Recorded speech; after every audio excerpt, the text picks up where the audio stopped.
So before starting the process of copying DNA, the original DNA is made like that.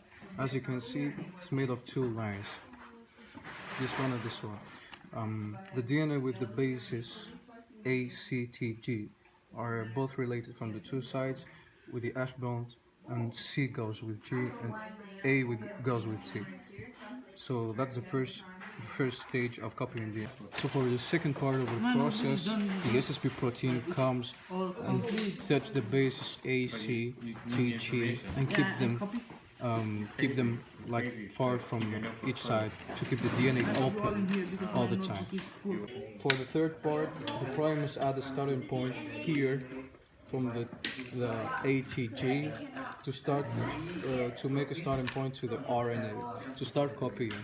So for the fourth part, the DNA polymerase come and read the DNA and make the opposite DNA.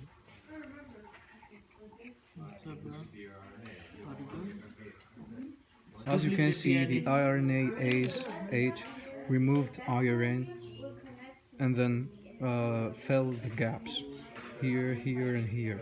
So for the final step, the ligase came and connected back the bonds of DNA, just like here.